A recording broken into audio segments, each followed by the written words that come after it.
Okay, about how to use a pendulum properly to deal with it. First, I want to talk about the right position that allows energy flow. It's better if the hand is below the elbow, elbow below the shoulder, so there's an openness. So have a slight gap under the armpit as if you're holding an egg under it, and it's just nice and open. Everything kind of pointing downwards, so the fingers are pointing down, and the pendulum is suspended from between the fingers. It's nice, easy flow. So this open relaxed position allows maximum response.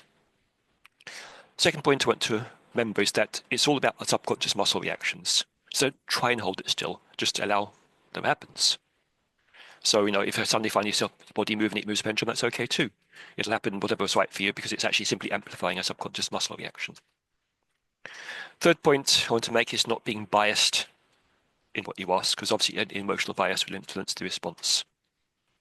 So first thing to test in is simple yes/no questions. As an example, I might ask myself, okay, so this position I'm holding, remember to be unbiased and just allow it to respond naturally without trying to control anything. I ask a simple yes or no question like, is my name Fred? So for me, that's a no because my name isn't Fred. So remember that response. That for me is a no. It could be different for each person. Then ask a simple yes question like, is my name Peter? The easy swings the other way. So for me, that is a yes. So remember to test yourself first, find what's the yes and no for you, how it swings. Sometimes it's round one way or the other, sometimes it's a straight line one way or another. So you need to find your yes or no response.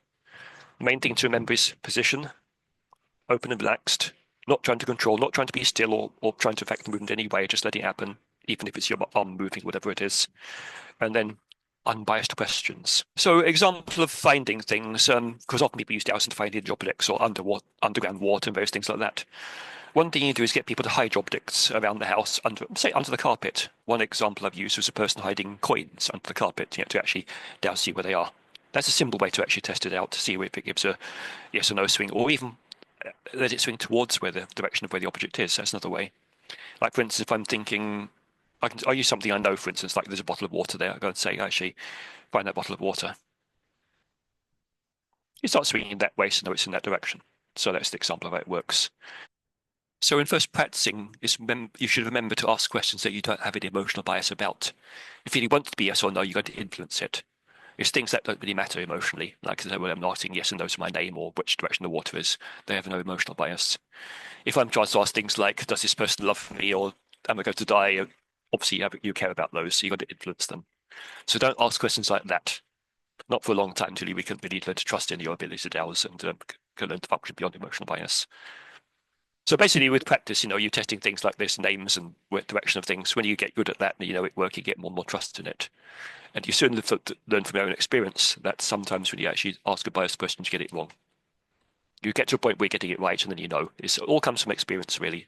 Trial, error, and always paying attention. Don't expect to be always right. Just find out. Be prepared to be wrong sometimes, and learn.